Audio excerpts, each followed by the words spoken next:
a España, a Latinoamérica, y gracias a Chivia que está coordinando nuestro encuentro. Entiendo que el sistema es más o menos así. Yo voy a exponer, a mí no me molesta que me interrumpan con preguntas, pero ustedes están en mudo, como para que no puedan interrumpir sin consultar previamente, pero si levantan la mano, Chivia los va a ir viendo y entonces les va a dar la palabra en cualquier momento, no hace falta esperar hasta el final. Con todo, comencemos diciendo que cuando uno habla de un Estado cristiano, en general se refiere a un Estado donde prevalece la cultura del cristianismo, donde se celebra la Navidad, en muchos casos el jefe de Estado, la reina, el rey, elaboran un mensaje de Navidad para el país y tienen muchas características que inmediatamente se reconocen como un Estado cristiano. Cuando uno habla de un Estado musulmán, en general se refiere a la religión musulmana y esta no solamente influye, sino que fija normas de comportamiento en estos estados. Hay 55 estados musulmanes y son muy heterogéneos entre ellos, porque en algunos la ley de la Sharia musulmana es la ley del Estado, como en Arabia Saudita, como en Irán, y en otros simplemente tiene alguna influencia. Entonces, ¿hasta dónde llega esta influencia? Por ejemplo, si pueden o no ocupar cargos oficiales quienes no son musulmanes, varía en los distintos países musulmanes, pero nos referimos a este apego a una religión determinada que se presenta como religión oficial del Estado. Cuando uno habla de Estado judío, y aquí no abundan los ejemplos, hay uno, no está refiriéndose ni a la religión ni a la cultura, o a ambas parcialmente, pero no centralmente. Un Estado judío significa, a diferencia de lo que marcamos recién en cuanto a los 100 estados cristianos que hay, a los 55 estados musulmanes, a los 10 estados budistas, el Estado judío quiere decir el Estado del pueblo judío, el Estado creado por el pueblo judío. Y esto se ve reflejado claramente desde el mismo nombre del Estado. Ustedes saben que el nombre oficial del Estado de Israel es precisamente Medinat Israel. Muchas veces hay gente que se pregunta, ¿cómo puede ser que justamente hayan elegido el nombre de Israel en vez de elegir el nombre más natural de Judea o Judá? Y quisiera aclararlo, antes de comenzar en las características judaicas del Estado, en la siguiente dirección. Ustedes saben que el reino de Israel, que era el reino del norte, existió más o menos desde el año 930 antes de la era común hasta el año 722 en que fue destruido por los asirios. Este estado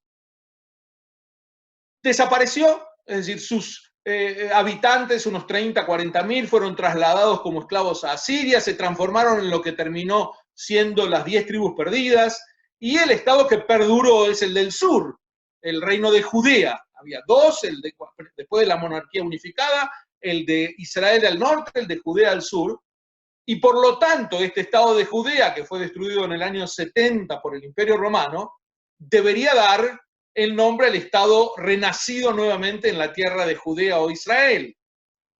¿Por qué no es así? ¿Por qué no se llamó Medinat Yehudá? Porque no está recogiendo al reino de Israel que desapareció. En todo caso, si revive el reino de Judea, que no desapareció, que prevaleció. Pero el motivo es muy sencillo, que no se trata de revivir el reino del pasado, ni el del norte ni el del sur. Cuando denominamos al Estado de Israel, le estamos dando al término Israel la connotación no del reino antiguo, sino del pueblo judío hoy. Y por lo tanto, no hay mejor traducción de Estado del pueblo judío que el término Medinat Israel. En ese sentido me gustaría hacer una aclaración lingüística adicional que mucha gente no conoce. Ustedes saben que después de la rebelión de Bar Kokhba en el año 135 de la era común, que es la tercera de las grandes rebeliones contra el Imperio Romano y que terminó en un fracaso total, la seguimos rememorando en Lag Baomer. Esta rebelión de Bar Kokhba impuso que el rey Adriano, en su victoria, decidiera cortar todo vínculo entre el pueblo judío al que exiló por la fuerza y la tierra de Israel, o Judea, como se llamaba en esos días. y entonces rebautizó a Judea con el término Palestina. A partir de entonces este término fue aplicado por los no judíos mayormente para definir a la tierra de Israel. Y la gran pregunta que yo decía que la gente desconoce es de dónde viene el término Palestina, porque hay dos versiones igualmente aceptables y me gustaría aclararlas en esta introducción. Hay quienes dicen que Adriano eligió el nombre de Palestina para la tierra de Judea como una especie de homenaje tardío a los filisteos que habían combatido contra el pueblo de Israel muchos siglos antes. Y entonces, para rendirles honor, llama a la tierra de los enemigos de los filisteos con un nombre que sea asociado a ella. Otra versión menos conocida que viene sosteniendo el historiador David Jacobson desde hace 20 años es que en realidad Palestina es la traducción de Israel, créase o no, que se tradujo al griego y por vía del griego al romano, al latín y después del latín a todos los idiomas europeos. ¿Por qué? Porque palaistes en griego quiere decir luchador. Y ustedes saben que el término Israel también quiere decir eso. El que Isarita, Elohim, Banashim, Batujal, le dice a Jacob, Dios, porque combatiste con Dios y con los hombres y has prevalecido. Es el luchador, es el mismo luchador que aparece en la palabra palaistes griega que después se tradujo a Palestina. Por lo tanto, tengan en cuenta que sea una u otra, no tiene nada que ver con un pueblo palestino que hubiera ni en esa época, sino ni en los siglos que vinieron después. Tenía que ver con darle por parte del Imperio Romano a la tierra un nombre que fuera hostil a los judíos. El pueblo palestino tiene 100 años de antigüedad y recoge ese nombre, pero hay que tener clara la idea de que la tierra no era palestina porque habitaba aquí el pueblo palestino, sino porque le fue impuesta por el imperio que la conquistó. Habiendo aclarado esto y retomando lo del Estado de Israel, Estado del pueblo judío, me gustaría también aclarar que en la época moderna, cuando Teodoro Herzl, el padre del sionismo moderno, del sionismo político, escribe su libro acerca de cómo iba a crearse el Estado judío y lo llama el Estado judío, también en este libro de 1895 aparece la idea de un Estado judío, ya desde el mismo título. Y aparece la gran controversia, porque quienes se oponían a Herzl desde un lado del movimiento sionista, decían que el Estado que él preveía, sobre todo así se ve en este libro, era un Estado que no tenía nada que ver con los judíos, tenía que ver con los judíos, era un refugio para los judíos, pero no era un Estado judío. Y cuando Herzl lo llama Estado judío, probablemente se equivocó, dicen ellos. En realidad, me gustaría aclararlo, porque esta controversia de Estado judío y Estado de los judíos o Estado del pueblo judío es una controversia que sigue hasta hoy en el seno del pueblo judío. ¿En qué medida nuestro Estado es el instrumento del pueblo judío para llegar a su propia autodeterminación, a su liberación? ¿Y en qué medida es también el instrumento del judaísmo para preservarse a lo largo de la historia? Esta es una discusión de vieja data en la cual no vamos a entrar, salvo que me pregunten algo al respecto y con gusto contestaré. Pero mientras tanto me gustaría aclarar el tema del título del libro de Herzl. En realidad, el libro de Herzl se llama Der Judenstaat. Él lo escribió en alemán. Der Judenstaat debe ser traducido literalmente el Estado de los judíos. Si Herzl hubiera querido llamar a su libro el Estado judío, lo hubiera llamado Der Jüdische Staat, el Estado judío, pero lo llamó el Estado de los judíos. Entonces hay quienes se aferran a esta denominación para insistir en que Herzl no tenía previsto ningún tipo de componente judaico en el Estado, sino que era simplemente un refugio para los judíos. A mi juicio se equivocan. Primeramente que en el libro de Herzl hay varias expresiones de la judeidad del Estado, sobre todo en el conmovedor final del libro. Yo no sé si, perdón, no en el conmovedor final de este libro, sino en el conmovedor final del libro Altneuland, Vieja y Nueva Patria, de Herzl, en donde él se imagina cómo iba a ser el Estado judío y termina diciendo que cuando cada uno de los personajes que participó de esta historia de Altneuland, Vieja y Nueva Patria, tiene que responder a la simple pregunta de quién creó el Estado judío, la última palabra la tiene el Rev Shmuel en el libro de Herzl y dice, Akadosh Baruj Hu, el Altísimo, él es el que creó el Estado judío. Es muy difícil suponer que una persona que no tenía ningún vínculo con el judaísmo va a escribir una visión de esta naturaleza sobre el Estado judío que él preveía. E insisto en que aún en el libro al que Herzl llamó El Estado de los Judíos, no hubo intención de minimizar la cuestión del judaísmo. ¿Y cómo lo podemos saber? Porque el libro fue traducido al francés durante la vida de Herzl. Y cuando fue publicado en francés, fue publicado como l'État juif, el Estado judío, no l'État des juifs, el Estado de los judíos. Y así fue traducido a muchos idiomas. En castellano también se llama el Estado judío.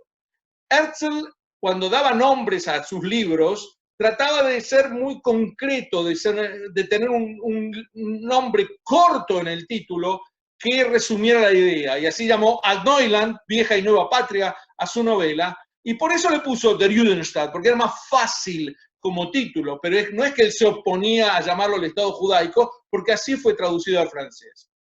Aclarado esto, en cuanto a la visión sionista de cómo debía ser el Estado, digamos que hay varias características reconocibles en Israel que inmediatamente lo ubican en la categoría de Estado judío. La primera que hay que tener en cuenta, por supuesto, es la demográfica. Si este fuera el Estado judío, pero no hubiera judíos en él, o si los judíos fueran un porcentaje mínimo del país, sería difícil seguir insistiendo en que es un Estado judío. Cuando la demografía, como hoy en día, ayuda plenamente, entonces se puede fortalecer la definición de tal. Hay más o menos un poco más de 9 millones de habitantes en el Israel de hoy, el 75% somos judíos, es decir, un poco más de 6 millones, entre 6 millones y medio de judíos en el Estado de Israel. Por lo tanto, no solamente que somos la abrumadora mayoría de Israel, sino que ya podemos decir, por primera vez en 2000 años, que la mayoría del pueblo judío disperso en el mundo también está en Israel. Hay más o menos 13, 14 millones, hay que hacer las cuentas. Si no es la mayoría, por supuesto somos la primera minoría desde hace varios años, pero vamos a hacer en poco tiempo, la mayoría de los judíos en el mundo estarán en Israel, y eso tiene unas consecuencias muy grandes desde el punto de vista histórico, desde el punto de vista psicológico, aún desde el punto de vista de la halajá, también el hecho de que la mayoría de los judíos estén aquí. Pero digamos claramente, la demografía judía asegura que este sea el estado del pueblo judío, porque la mayoría de la población es judía, es en el único lugar del mundo en donde la gran mayoría de la población es judía. El resto de las comunidades del mundo, cuando son gigantescas, llegan a un poco menos del 1% de la población, los judíos del país, bastante menos que eso en general. La excepción son los Estados Unidos, donde llegan a ser el 2%, pero tampoco en términos de porcentual es muy importante. Entonces, esta demografía no solamente cambia el aspecto de cómo consideramos a Israel, sino que le da más validez que nunca a esta idea de Israel como refugio para todo judío que necesite un lugar en donde refugiarse. Claro que la idea de la judiofobia hoy en día está es mucho menos grave que en el pasado, porque casi no hay comunidades judías perseguidas. Los judíos no tienen que escaparse de donde están, optan por llegar a Israel, y en todo caso, este rol de refugio para los judíos que necesitan un Estado, por suerte, empieza a debilitarse frente a otros argumentos.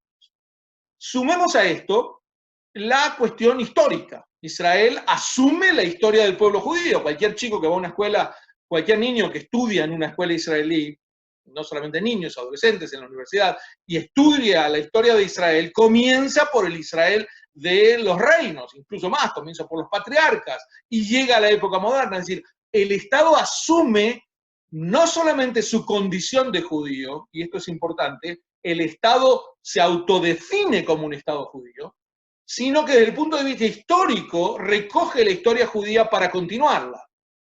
El Estado habla el idioma hebreo, que es el idioma judío por antonomasia, es decir, el idioma oficial del Estado de Israel es el idioma judío. Los símbolos del Estado son los símbolos judíos. La menorá es el escudo, la bandera con la estrella de David y con las franjas del talit es la bandera, el estandarte de Israel. Los símbolos, la historia, la autodefinición, la cuestión demográfica, el idioma. Agreguemos el calendario. Israel es el único país del mundo que se rige por el calendario judío. Esto no quiere decir que toda la población tenga en cuenta el calendario judío, porque la mayor parte no lo tiene, pero sí que en todos los documentos oficiales aparece la fecha hebrea del momento y sobre todo, y aquí sí es toda la población, las festividades judaicas son las que marcan el ritmo del país.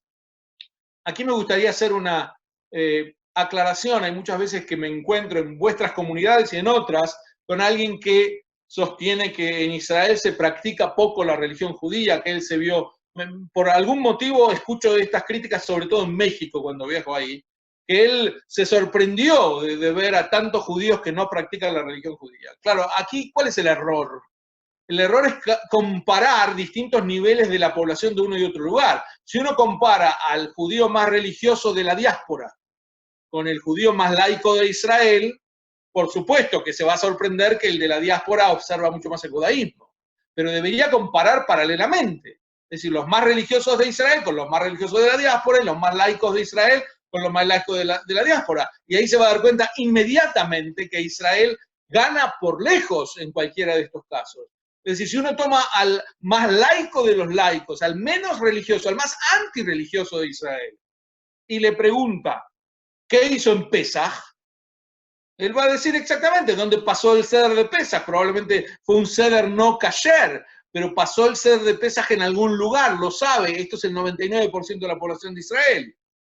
Si uno le pregunta a un laico antirreligioso de la diáspora dónde pasó el ceder de Pesaj, lo más probable es que le pregunte qué es el ceder de Pesaj, y si no, seguro le va a preguntar cuándo fue eso, porque no lo registra. Algo que en Israel no ocurre. A todo el mundo el calendario judío le vibra en su propia vida, porque es un calendario que, digamos, hace latir la vida del país en su conjunto. Entonces, si empezamos a resumir todas estas características, si vieron ustedes que no me referí directamente a la religión, tomé estas características empezando por la demografía, el refugio, la historia, la autodefinición, los símbolos, el idioma, el calendario, el nombre del país. El nombre también es importante. Todas estas características hacen a las claras que Israel sea un Estado judío. Digo que no mencioné la religión porque esto a veces confunde. Que Israel sea un Estado judío no quiere decir que sea un Estado de la halajá. No es un Estado regido por la ley religiosa. Y aquí también hace falta una aclaración importante.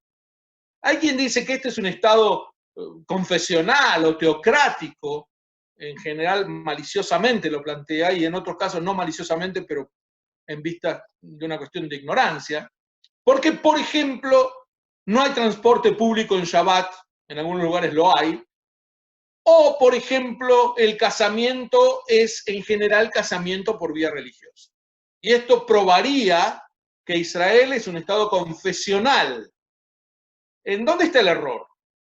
En vez de tratar de definir el error, les voy a dar el ejemplo más claro para entender la cuestión. Si yo dijera que España o Suecia no son democracias, porque en ambos países hay familias que tienen privilegios, hay una familia concretamente que tiene privilegios que no tiene ninguna otra familia, y me refiero obviamente a la familia real, ustedes me dirían, bueno, pero estás confundiendo.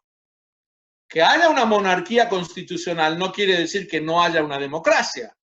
¿Por qué? Porque las leyes que definen cómo se comporta la monarquía y cuáles son los privilegios que tienen, las emite el Parlamento, no las emite el rey. Por lo tanto, si el Parlamento de Suecia o de España, para todos los ejemplos que tomé, podría tomar las 10 monarquías europeas, definen que no hay más monarquía, se termina la monarquía. La pregunta no es si hay familias con privilegios, sino de dónde se otorgan estos privilegios. Y los privilegios los otorga el Parlamento elegido por el pueblo. Por lo tanto, el soberano es el pueblo. En Israel ocurre igual. Cuando uno dice que hay ciertos aspectos de la vida israelí que están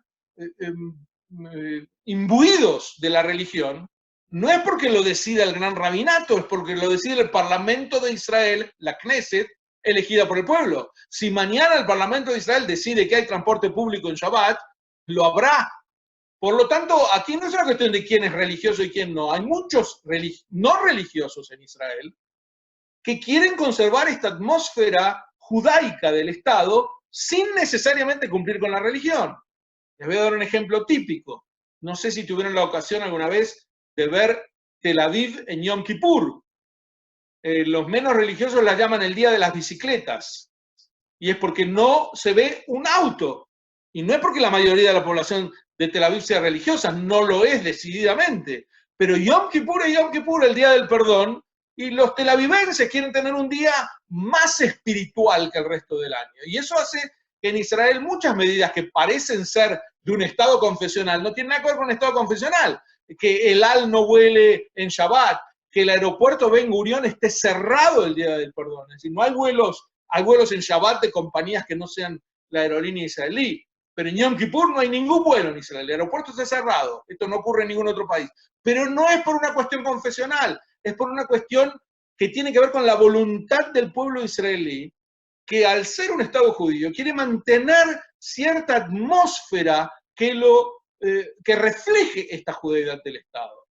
Y aquí la complicación viene porque los judíos somos un grupo un poco extraño. Debido a nuestra antigüedad, es difícil encasillarnos en distintas categorías, como podría ser religión, Estado, sino que tenemos una especie de mezcla de todas ellas. Somos una especie de civilización religiosa portada por un grupo nacional. Este grupo nacional, no todo él es religioso, pero es el portador de esta civilización religiosa y quiere perpetuar esta civilización religiosa en el Estado moderno y democrático que ha creado. Esto es posiblemente uno de los factores que hacen que el mundo no judío no entienda claramente o no entienda a primera vista en qué consiste esta judeidad del Estado de Israel. Y por eso, desde hace algunas décadas, Israel se autodefine a sí mismo, para despejar toda duda, como un Estado judío y democrático. Estas serían las dos columnas vertebrales, las dos patas en las que se sostiene la identidad del Estado de Israel, el Estado judío y democrático. Ahora, ¿esto qué quiere decir? ¿Que habría alguna contradicción en uno u otro? Yo creo que no. A mí me gusta, más que judío y democrático, llamarlo Estado judío ergo democrático, por lo tanto democrático. Es inimaginable cualquier expresión del judaísmo que no sea democrática. Voy a extenderme un poco más en esto en un minuto. Pero en todo caso, si hubiera alguna tensión en algún momento entre lo judío y lo democrático, está claro que la abrumadora mayoría de los israelíes quiere convivir con esa tensión, pero no perder ninguna de las dos características. La abrumadora mayoría de los israelíes quiere que su Estado sea un Estado judío y democrático. Por supuesto que hay minorías de ambos extremos. Hay algunos que quieren un Estado judío y no les importa demasiado la democracia ni la modernidad del Estado. Y del otro lado hay algunos que quieren un Estado moderno y democrático, pero que no sea un Estado judío. Pero son pequeñas minorías. La abrumadora mayoría de Israel quiere conservar estas dos virtudes del Estado de Israel, que a mi juicio no tienen nada de contradictorio, pero que si en algún momento se presenta una pequeña contradicción entre ellas, viviremos con la contradicción sin renunciar a ninguna de estas características. Ahora, yo lo decía antes que la demografía ayuda para definir a Israel como un Estado judío, no solamente porque aquí la abrumadora mayoría de los habitantes son judíos, sino también porque la mayoría, o por lo menos la mitad del pueblo judío aquí vive. Y el pueblo judío está vinculado de un modo a otro al Estado de Israel. La ley del retorno, que es la expresión legal de que este es un Estado judío, garantiza a los judíos el derecho de volver a la tierra de sus antepasados y ciudadanizarse como israelíes apenas llegan, sin ningún trámite adicional. Un no judío puede ser ciudadano de Israel viniendo del exterior, pero tiene que pasar por los trámites de nacionalización que se dan en cualquier país del mundo. Israel no es ni el más estricto ni el más laxo en la materia, está más o menos en el medio. Lo importante es que cuando un judío viene a Israel y expresa su voluntad de ser israelí, el Estado le concede ese derecho inmediatamente. No es la gracia de ningún gobernante. Está hecho el Estado en base de esta ley del retorno que implica esta judeidad demográfica de la nación. Y por lo tanto, este vínculo con los judíos de la diáspora me hace reflexionar también con ciertas características del pueblo judío en su conjunto que se dan en el Estado de Israel. Me gustaría mencionar tres. Una de ellas es el apego por el estudio. Ustedes saben que no hace falta exagerar en este tema, pero los judíos destacan por su presencia en las universidades, en la medicina, en las ciencias, en las artes, en el estudio en general. Siempre aparecen en desproporción.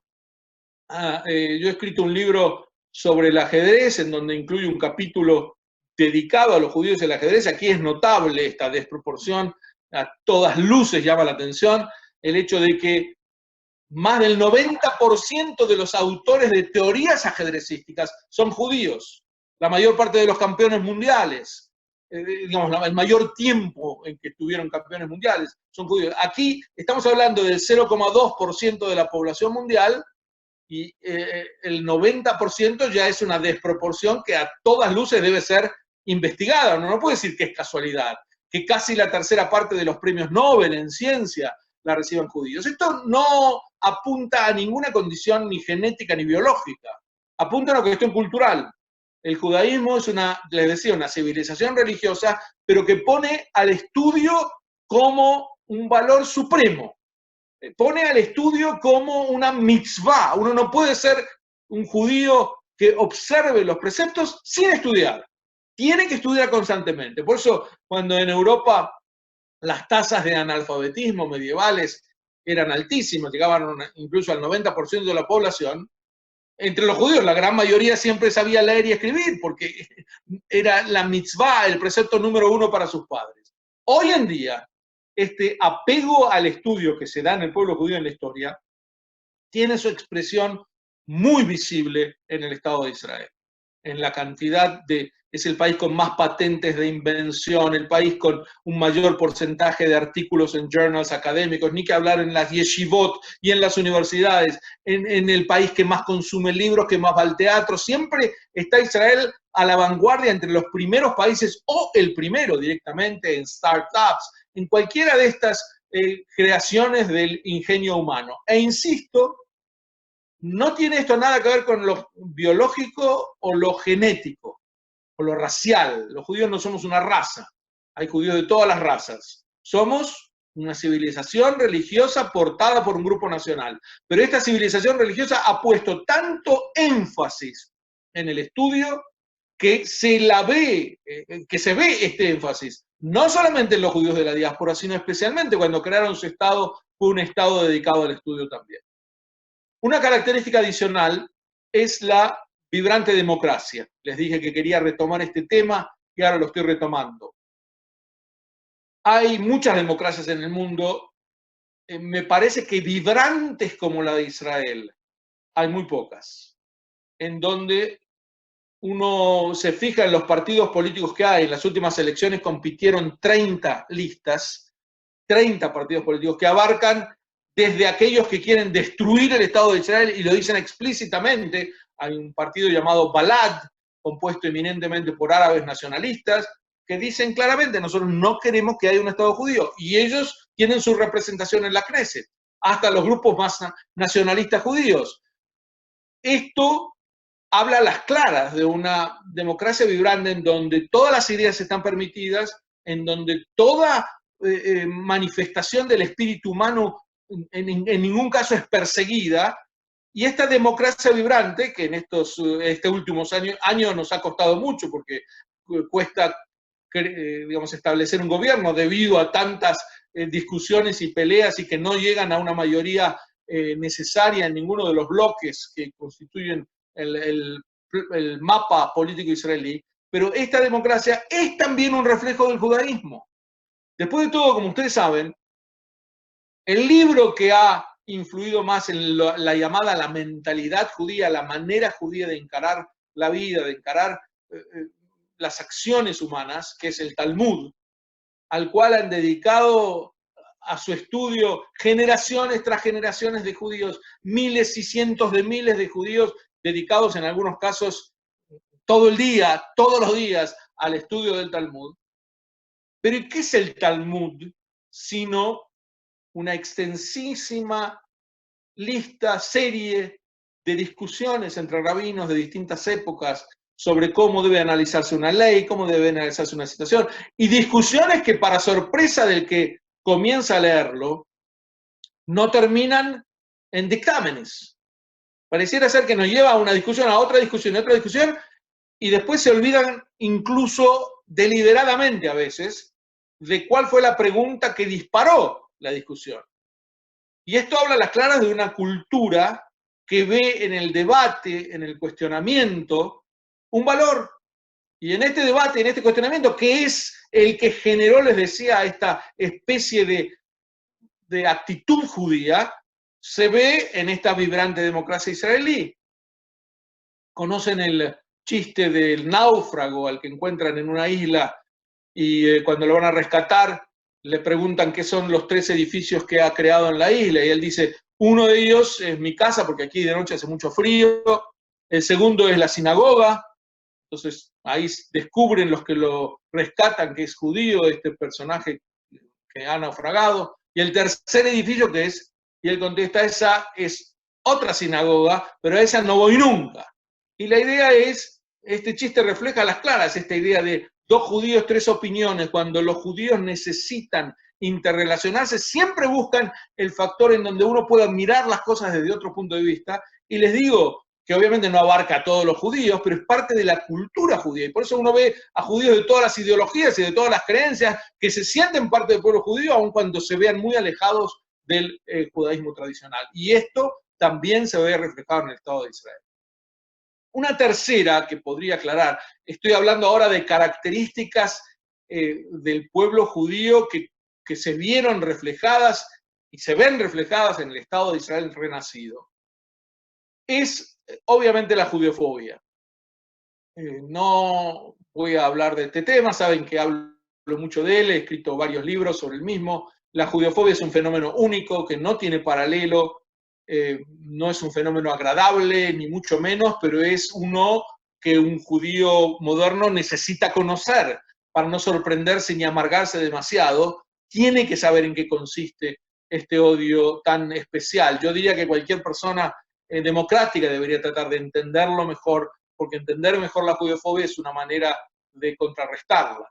Pero me quiero concentrar en qué medida esta judeofobia que acompañó a los judíos en una buena parte de su historia, hoy en día se refleja en el Estado de Israel como Estado judío y por lo tanto también reafirma esta judaicidad del Estado de Israel. Y es tan claro el fenómeno que no me gustaría extenderme demasiado en él. Pero Israel es discriminado como ningún otro país. No sé si saben que las 2/3 partes de las condenas de las Naciones Unidas fueron contra Israel y la tercera parte contra el resto de los 195 países o 193 países que hay. El Consejo de Derechos Humanos de las Naciones Unidas no es las 2/3 partes, es el 99% de sus condenas son contra Israel. Que hay en el mundo una judeofobia que hoy en día, en vez de expresarse contra los judíos, se expresa contra el judío de los países, contra Israel, es tan claro que quien no quiere aceptarlo es porque no lo quiere ver. Hace poco se habrán enterado, veo por lo que dijo Chivia al comienzo, que hay muchos que vienen de España. ¿Me equivoco, Chivia? No. Entonces, ¿saben ustedes que hay 58 ayuntamientos en España que se han proclamado de un modo muy enojoso libres del apartheid israelí. Quiere decir que hay 58 ciudades españolas gobernadas por los partidos de izquierda que han decidido que en ese lugar no entran israelíes. Y el otro día escuchaba al intendente de Cádiz, una de estas ciudades, un hombre de la izquierda más radical y combativa y judiofóbica, diciendo que tiene esto de xenófobo, si nosotros estamos combatiendo la xenofobia, por eso nos oponemos a los israelíes. Ahora, ¿en qué no se da cuenta o no quiere darse cuenta este señor que es un judiófobo consumado? En que él no está en contra de la xenofobia, porque si estuviera en contra de la xenofobia, revisaría de los 194 países del mundo que hay, todos aquellos en donde haya xenofobia. Y se va a encontrar con que Israel está entre uno de los que menos expresa esta judeofobia. Sin ir más lejos, en Arabia Saudita nadie puede no ser musulmán. En Jordania, quien le vende tierras a un judío es pasible de pena de muerte. En los países árabes todos los judíos fueron expulsados. Pero él solamente se concentra en aquello que puede ver de negativo en Israel y por lo tanto boicotea directamente a uno solo de los 194 estados del mundo, basándose en un criterio que nunca aplica a los demás. Aquí está la judiofobia, así es como opera la judiofobia en el mundo. Por lo tanto, si empiezo a recapitular, las características del Estado de Israel que lo hacen Estado judío son la demográfica, la histórica, la de autopercepción, el idiomática, símbolos, calendario, el apego por el estudio, el apego por la democracia, el ser discriminado como Estado debido a la judeofobia. Todo esto en conjunto conforma de Israel un Estado judío. Pero esto no estaba reflejado en la ley hasta hace un año y medio. La Declaración de Independencia del Estado de Israel de 1948 sí dice claramente que este es un Estado judío. No utiliza la palabra democrático, pero está clarísimo por lo que dice, que le otorga igualdad de derechos a todos sus ciudadanos, sin distinción ni de religión, ni de sexo, ni de raza, ni de nada. Y, por lo tanto, la característica judía del Estado de Israel estaba en la Declaración de Independencia, pero la Declaración de Independencia no es una ley. Y el 19 de julio del año 2018, la Knesset, por mayoría absoluta, aprobó lo que se llama la Ley del Estado-Nación, la Ley de Israel como Estado-Nación del pueblo judío. Esta ley, por supuesto, despertó la horrorizada reacción de todos aquellos que se enfrentan a Israel y nada más que a Israel, y solamente en Israel revisan con lupa sus defectos, por ser considerada una ley racista. La Unión Europea protestó por ella, ni que hablar, la Liga Árabe protestó por ella, las Naciones Unidas protestaron. El presidente de Turquía, Erdogan, que se caracteriza por ser muy moderado en sus expresiones, llamó a esta ley el retorno del espíritu de Hitler, ni más ni menos, imagínense. ¿Qué dice esta ley? Que Israel es el Estado del pueblo judío y por lo tanto su bandera es así, es la bandera que tiene Israel, su himno, el Atikva, es el himno nacional, es el himno del pueblo judío, el movimiento sionista, que respetará el calendario judío, que tendrá el hebreo como idioma nacional, todo lo que ya existe, básicamente. No hay una sola cosa agregada que se vincula a las comunidades judías del mundo. No hay una sola palabra en la ley a la que uno pueda ni siquiera encontrar un pequeño granito de racismo o de discriminación, en lo más mínimo. El Estado de Israel garantiza igualdad de derechos a todos sus ciudadanos, sin importar si son judíos o no. Pero una cuestión son los derechos civiles que garantiza a sus ciudadanos y otra es la autodefinición de país. El Estado es el Estado del pueblo judío. Y despertó tanta protesta que uno, incluso en Israel les diría, que la política israelí hizo que muchos partidos políticos oportunistas, de algún modo, se plegaran a las protestas porque creyeron que con eso iban a desequilibrar un poco el gobierno, iban a llegar al gobierno, lo que no ocurrió. Pero me gustaría aclarar bien enfáticamente, primero, que esta ley no tiene lo más mínimo nada de racista, la pueden leer en internet, es una ley además bastante breve. Todo lo que dice es lo que acabo de expresarles, que este es el país, el Estado judío, y por lo tanto esta es su bandera, estos son sus símbolos, su himno, etcétera, etcétera. No dice una sola palabra que discrimine a sus ciudadanos. A tal punto no lo dice, que hay varios, Ata Farhat, por ejemplo, es un líder druso israelí que salió entusiastamente a defender la ley de Estado. Él decía, yo como druso quiero que el Estado de Israel sea un Estado judío y democrático, porque si no es un Estado judío y democrático, no nos va a otorgar a los drusos los derechos que tenemos. Vivimos en el Medio Oriente, no vivimos en un idilio ni en una entelequia. En el Medio Oriente los estados que conocemos no otorgan derechos a las minorías como el Estado de Israel otorga a sus ciudadanos que no son judíos. Shadi Halul, un líder cristiano, maronita, también sale entusiastamente a defender la idea de un Estado judío y trayendo a colación la experiencia del Líbano. Ustedes saben que el Líbano fue fundado mayormente por cristianos maronitas que querían protegerse de las persecuciones islámicas contra los cristianos en el mundo árabe. Y empezó siendo un Estado que defendía a esta minoría cristiana, pero después de una larga guerra civil entre 1975 y 1990, el país fue casi destruido, pero además fue destruida especialmente su población cristiana, que debió emigrar. En una década, en algunas décadas pasó de ser el 80% de la población, los cristianos, a ser el 30% de la población. El país ya es un miembro de la Liga Árabe, y teniendo en cuenta esta experiencia, es que Halul dice, yo no quiero vivir en un país que sea indefinido, porque si este es un país indefinido, en el Medio Oriente va a terminar siendo un país de la Liga Árabe, como le pasó a todos los países, especialmente al Líbano, que él pone como ejemplo. Este tiene que ser un Estado judío y democrático, por supuesto. Aquí sí la palabra democrático es importante, porque a los ciudadanos no judíos del Estado de Israel también les interesa la faceta de un Estado democrático, obviamente, pero en ningún caso hay alguien que proponga que el Estado no sea un Estado democrático. Ahora bien, para entender esta ley, esto es un poco más confuso para aquellos que no están acostumbrados, hay que tener en cuenta el contexto en que la ley se hizo necesaria.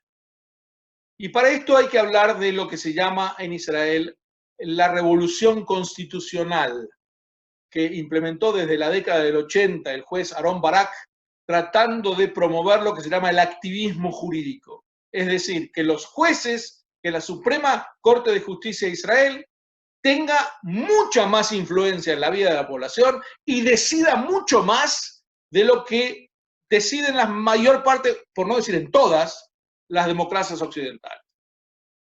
A partir de esto, la Corte fue tomando mucho poder en Israel, vetó leyes definidas por la Knesset. La Knesset promulgaba leyes que después la Corte las vetaba. Esto no ocurre en las democracias. Obligaba al gobierno a cambiar políticas. Ahora, esta invasión del poder legislativo también se dio con el poder ejecutivo. El gobierno decidía políticas frente a las personas que habían ingresado ilegalmente al país. O frente al intento, el contrato que hizo para extraer gas del mar Mediterráneo, es decir, cuestiones económicas, cuestiones de lo que quieran, culturales, y la Corte definía en contra de la política del gobierno. ¿En qué se basaba la Corte? En una ley que se llama la Ley de Dignidad y Libertad del Ser Humano, del ciudadano, promulgada en 1985, que se transformó en la columna vertebral de los derechos humanos, legalmente hablando en Israel. Israel, como Inglaterra, no tiene constitución.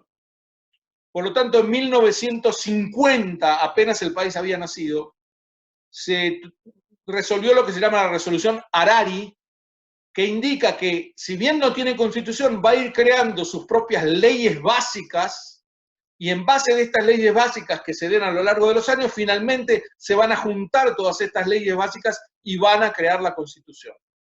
La ley que les mencioné de la dignidad y libertad del ciudadano es considerada una ley básica. Pero no había ninguna ley básica que dijera que este es un Estado judío. Por lo tanto, uno podía basarse en enfatizar los derechos de un ciudadano, aún para despreciar el Atikva o la bandera de Israel, porque no había ley. Hay una declaración de independencia que dice que somos un Estado judío, pero una declaración no es una ley. Por lo tanto, era necesario que un Estado judío y democrático, si tiene una ley que es el fundamento de su democracia, tiene que tener otra ley que sea el fundamento de ser un Estado judío. Y ahí Gustavo, vino la necesidad ahí Sergio, no te Sí, quiero decir que Sergio hace una pregunta que querías que te avisemos en las preguntas, dice que parte de la encantado. crítica, es que menciona los asentamientos, la ley. Esa es parte de la crítica para la ley misma, si quieres comentar algo sobre el tema. No, primero que no menciona los asentamientos, dice que el Estado de Israel, por ser un Estado judío, va a promover el asentamiento de los judíos en la tierra de Israel.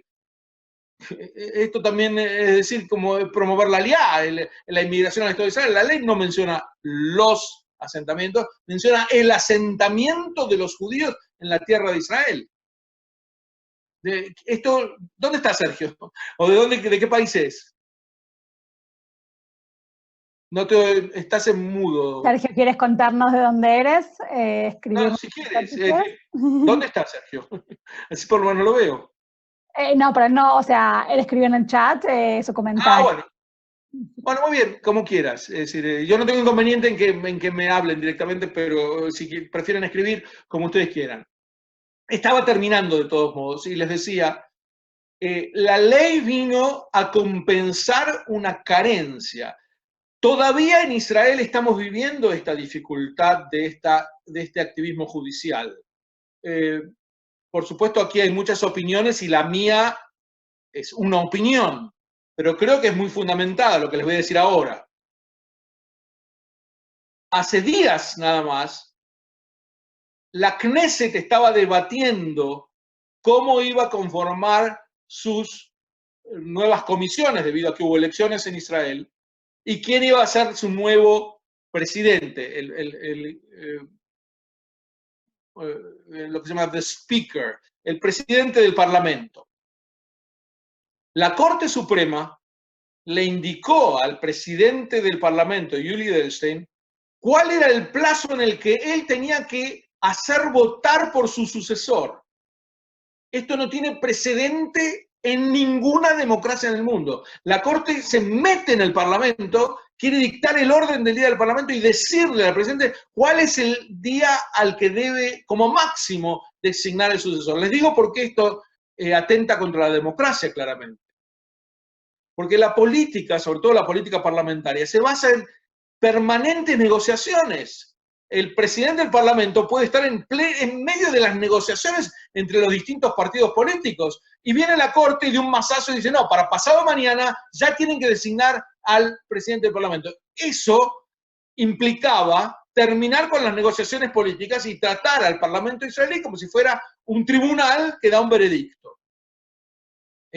Finalmente esto obró como boomerang, porque el presidente renunció y finalmente eso hizo posible lo que está ahora ocurriendo en Israel, es que los dos grandes bloques se están uniendo para formar un partido de unidad nacional y evitar que vayamos a una cuarta ronda de elecciones. Pero yo quería destacar esto porque aún con la ley del Estado-Nación, todavía hace falta una reforma judicial en Israel que ponga claramente, que ponga de relieve esta división entre los tres poderes, el ejecutivo, el legislativo y el judicial, para que no haya ninguna invasión entre ellos. A veces es inevitable un poco de invasión, un poco de superposición, pero no hay otro ejemplo en el mundo en donde hay una invasión de tal magnitud del poder judicial sobre los poderes ejecutivo y legislativo como se da en Israel. Y la ley de Estado-Nación también viene para intentar revertir esa situación. Ahora, si les parece bien, no sé, Silvia, si... Excelente, sí, por favor. Abro esto para debate, preguntas, aclaraciones, como ustedes quieran. Siempre. Aquí Iván pregunta por chat, las resoluciones de la ONU muchas veces obedecen a cuestiones políticas y económicas, pero no necesariamente reflejan la idea de distintas sociedades respecto a Israel. Por ejemplo, en Argentina se está comenzando a ver Israel como un modelo para salir de la crisis económica. Ayer uno de los principales entrevistadores políticos dialogó sobre ese tema con Miguel Trachtenberg. Si tienes algo para Es correcto lo que decís. ¿Cómo se llama la persona que lo dice? Iván. Iván, sospecho que es de Argentina por la pregunta. Iván, te cuento, las relaciones bilaterales de Israel son en su mayor parte excelentes, incluso con la Argentina. El problema que tiene Israel no es con las relaciones bilaterales, sino con las relaciones multilaterales. Y bien decís que cuando la Argentina vota en contra de Israel en las Naciones Unidas, como siempre vota, no refleja lo que siente la Argentina por Israel, ni las relaciones bilaterales que tiene la Argentina con Israel. Y esto es, podría decirle, de todos los países, o de una gran cantidad de países en el mundo.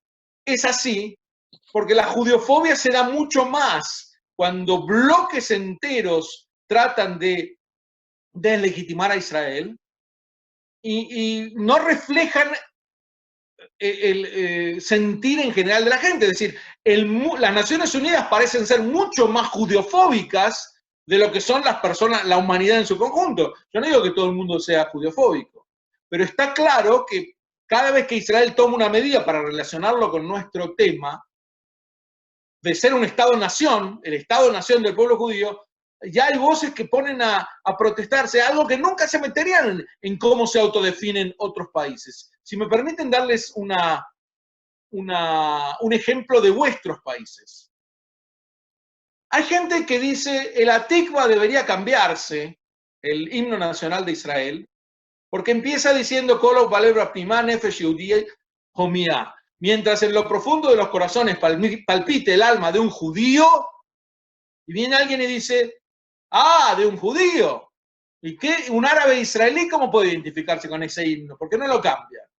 Ahora, esta misma persona que no entiende que un himno es un símbolo, y por lo tanto yo no tengo que esperar que el símbolo refleje exactamente lo que yo piense, porque si no, los ateos casi no podrían cantar ningún himno de la humanidad, porque todos se refieren en algo a Dios, o los polacos, si no se identifican con Napoleón Bonaparte, no pueden cantar su himno, o los ingleses, si no quieren mantener a la reina con salud, no la pueden cantar. Es decir, nadie se pregunta, el himno mexicano, debe haber gente de México aquí también, es muy duro, o el himno francés es muy duro, si uno es un pacifista convencido, le resulta difícil, pero uno no está pensando en las palabras del himno cuando lo canta, el himno es un símbolo, y está muchas décadas antes que yo, y no tengo por qué estar reescribiendo el himno para que satisfaga a cada uno de los ciudadanos del país. El himno es un símbolo del país y por lo tanto se canta reflejando eso, no porque las palabras condicen exactamente o coinciden con lo que cada uno piensa. Pero, si yo les dije, empezaste diciendo, Chivia, que hay muchos de Colombia, ¿es cierto? El himno de Colombia termina diciendo, entiende las palabras del que murió en la cruz. Si yo soy un judío colombiano, en base del mismo criterio que les acabo de decir antes, debo decir, hay que cambiar el himno. Yo no tengo nada que ver con que murió en la cruz, porque tengo que entender las palabras. Pero nadie piensa en esos términos. Si yo soy escandinavo o inglés, debo pedir que la cruz de San Jorge, que engalana las banderas de estos países, sea removida, porque yo no me identifico con ella como judío. Pero este mismo señor que dice que Israel tiene que cambiar el himno, o por qué no la bandera, o por qué no el nombre, que también es un nombre judío, nunca cuestionaría los símbolos de otros países. Todos los países tienen derecho a tener símbolos cristianos, a tener himnos que hablen de algo que no reflejan al país, pero a Israel, que no se le ocurra a Israel decir que es un Estado-nación, porque ahí sí todos nos metemos. Esto es judeofobia pura, discriminar a Israel y solamente a Israel para cuestionarle algo que ocurre en todos los países del mundo. Volviendo a lo que decía antes Iván, es cierto, la judeofobia es mucho menor de lo que se ve reflejado en los medios de prensa o en los foros internacionales. ¿Por qué? Es una larga historia. Pero es cierto, Iván, las relaciones bilaterales entre Argentina e Israel son muy buenas pero las multilaterales no lo son. Cada vez que hay declaraciones anti-israelíes en las Naciones Unidas, la Argentina vota junto al bloque de la petromayoría árabe musulmana. Ok, última pregunta que nos quedamos sin tiempo. Preguntan el tema del desafío de los territorios, ¿cómo crees que se va a definir? ¿Quién habla? Contame, si me interesa hay varias saber preguntas que lo habla, a varias personas. El primero que lo preguntó fue Salomón de Melilla. Y también Ricardo Stanley también habla del tema. Melilla Irakodesh. ¿Cómo es la pregunta? Repítemela. La leo específicamente. ¿Cómo afrontar el desafío territorial relativo al manejo de los asentamientos judíos dentro de los territorios administrados por la Autoridad Palestina? ¿Cuál es su futuro en un mundo que cada vez comprende menos la postura de Israel? Yo creo que cada vez la comprenden más. Hace 20 años Israel era un paria entre nosotros, hace 30 seguro. Si tú te acuerdas de la guerra en el Líbano, hoy en día tenemos excelentes relaciones con más de 160 países. Hasta esta crisis del coronavirus que nos tiene a todos encerrados, toda la semana venía un jefe de Estado a Israel, a visitar Israel. Israel ha pasado a ser un país buscado en el mundo, no solamente rechazado. Así que la situación hoy en día está mucho mejor. Ahora bien, los asentamientos, si tuviera que hablar de los asentamientos, me ocuparía mucho tiempo y no lo voy a hacer porque Silvia ya nos dice que estamos cortos de tiempo. Pero les voy a decir lo fundamental. Lo que nosotros no tenemos que permitir es que alguien venga y nos diga que los asentamientos son el problema, la causa del conflicto en el Cercano Oriente. Porque esto la lógica básica lo desmiente. Cuando no había asentamientos también nos mataban con atentados terroristas. Y hay quien dice, bueno, pero Israel todo es un asentamiento, pero nos mataban antes. En 1929, cuando no había Estado de Israel, toda la comunidad judía de Hebrón fue asesinada, mujeres y niños, por grupos terroristas árabes palestinos que ya actuaban en contra de la población judía en Israel. No tiene nada que ver con asentamiento o no asentamiento. Las causas de la guerra están en el agresor y no en el agredido. ¿Por qué hay guerra en el Cercano Oriente? Y por suerte ya cada vez hay menos, porque vivimos una época de relativa paz en los últimos años. ¿Pero por qué hay guerra? Por un motivo fundamental, y es la reticencia a reconocer la legitimidad del Estado de Israel. Si uno saca esta negación al Estado de Israel, no hay más guerra. Ahora, si uno saca la cuestión de los asentamientos y 1000 cuestiones más, la guerra sigue. Por lo tanto, a mí me parece que los asentamientos no solamente no son un problema, sino que son algo muy positivo. Pero eso es mi opinión y podemos charlarla en otro momento. Lo que me gustaría dejar en claro hoy es que más allá de asentamientos o no asentamientos, lo que no podemos permitir es que en el orden del día el asentamiento sea presentado como que él es la causa del conflicto en el Medio Oriente. No tiene nada que ver eso con la causa del conflicto. La causa del conflicto está en el rechazo por Israel, en las ganas, en el ímpetu a destruir Israel. Si ese ímpetu es desactivado, como está siendo desactivado en la mayor parte de los países árabes hoy en día, habrá paz. Y te diría, hay un solo país hoy que sigue insistiendo en que va a destruir Israel. Antes eran decenas. Hoy hay un solo Estado que habla de la destrucción de Israel y es Irán. Por lo tanto, cuando caigan los ayatolas en Irán, se habrá iniciado la paz definitiva en el Medio Oriente y en el mundo. Me gusta terminar con esto porque es muy optimista para la festividad de Pesaj que nos espera la semana que viene. Sí, Silvia, ¿hay posibilidad de alguna pregunta más o no? Ok. Última pregunta, Isacatón. ¿Cuáles crees que serán las ramificaciones políticas como Estado judío se llegan a rotar 2 años cada uno como primer ministro, Bibi y Gantz? Bueno, ya es más de política israelí. Sugeriría lo siguiente, como no tiene nada que ver con nuestro tema, yo no tengo ningún inconveniente que me escribas, Chivi, te puedo pasar, mi email es peretnik@netvision.net.il. Encantado de mantener un diálogo con ustedes por vía personalmente. Ya me estás preguntando algo muy específico de política interna israelí. No le rehuyo al tema en lo más mínimo, pero no es el tema que nos convocó. Bueno, Gustavo, te agradecemos muchísimo por tan esclarecedora y enriquecedora conferencia. Participaron más de 150 personas, así que fue un placer tenerte, nos quedamos con muchísimas ganas de más.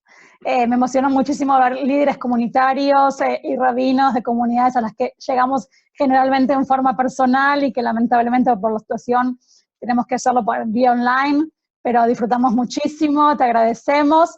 La semana que viene estaremos realizando, sabemos que hay mucha gente que estará sola en el Seder de Pesaj, o que es la primera vez que hace el Seder en la casa, así que el rabino Eliyahu Birenbaum estará realizando una clase práctica el domingo que viene sobre cómo realizar Pesaj en la casa con ideas interesantes. Así que sigan las publicaciones y van a poder recibir más información. Y también mañana estaremos publicando una guía práctica en español justamente con ideas y formas de realizar el Seder en la casa. Cualquier pregunta, cualquier cosa, yo escribí mi Facebook aquí en el chat, el Facebook de Amiel Bakeilá, que es OTS, Amiel Bakeilá, _español. Así que con gusto nos escriben, con ideas de más, con ganas de más, estamos siempre abiertos a sugerencias y muy felices de verlos tenidos con nosotros. Muchísimas gracias, Gustavo. Me permito aclarar que, según me dijo Silvia, quienes no pudieron estar en este encuentro, ¿pueden verlo a partir de mañana? A partir de mañana posiblemente. A partir de mañana pueden verlo en la página de Facebook de Amiel. Quien también lo vio y quiere escuchar un poquito más. La conocida, realmente me emociona. Hasta cualquier momento. Muchas gracias, Gustavo. Saludos. Hasta luego. Saludos a todos. Gracias por participar. Bye.